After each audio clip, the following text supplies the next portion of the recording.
జిల్లా చంద్రగిరి నియోజకవర్గం పాకాల మండలం మణిపిరెడ్డిపల్లిలో నాటు బాంబులు కలకలం రేపుతున్నాయి. విద్యుత్ సబ్ స్టేషన్ పక్కన ఓ ఇంటిలో 26 నాటు బాంబులను పోలీసులు గుర్తించారు.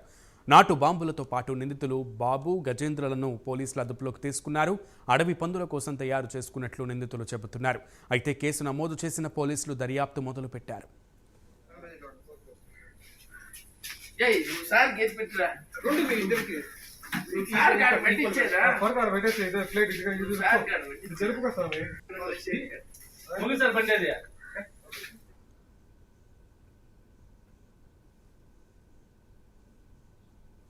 నిజంగానే నిందితులు చెప్తున్నట్లుగా నాటు బాంబులు అడవి పందుల కోసమే తయారు చేశారా లేదా అనే కోణంలో పోలీసుల విచారణ అయితే కొనసాగుతోంది. పూర్తి సమాచారం మా ప్రతినిధి హరిబాబు అందిస్తారు. సునీల్, ఏదైతే పాకాల మండలం మునగడపల్లికి చెందినటువంటి యువకుడు చెప్తున్నట్టు పాకాల మండలం పరిసర ప్రాంతాలలో అటవీ ప్రాంతం కొంత ఉండడంతో తరచూ ఏనుగులు అలాగే అడవి పందులు పంట పొలాల మీద దాడి చేస్తున్న పరిస్థితి అయితే కనిపిస్తుంది. ఈ నాటు బాంబులు కేవలం అడవి పందుల నుంచి పంటలు కాపాడుకోవడం కోసమే అమర్చుతున్నట్టు అతను చెప్తున్నాడు. అయితే గతంలో కూడా అడవి పందుల నుంచి పంటలు కాపాడుకోవడానికి కరెంటు తీగలు చేయడము, నాటు బాంబులు పెట్టిన ఘటనలో చాలా మంది క్షతగాతులు కావడం, కొంతమంది చనిపోవడం కూడా జరిగింది.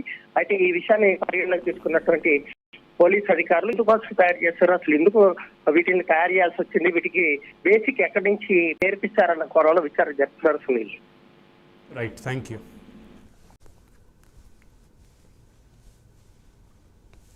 కే బాబు సార్, మణిపిరెడ్డిపల్లి సార్. దేనికి తీసుకొచ్చినా అడుగు పందులు సార్. ఏం పని చేస్తారు? పందులు మేప. మీరేం పేరు? వరదరాజు. ఏ ఊరు? మణిపిరెడ్డిపల్లి సార్. దేనికి తీసుకొచ్చారా? అడుగు పండు. మీరేం పని చేస్తారా? మేము పందులు మేప. అందరూ ఎక్కడ? గేట్ కానీ. ఎన్ని ఉన్నాయి బాంబులు? బాంబులు ఏడివి? బాగుంది. మేము మీరే చూస్తారా?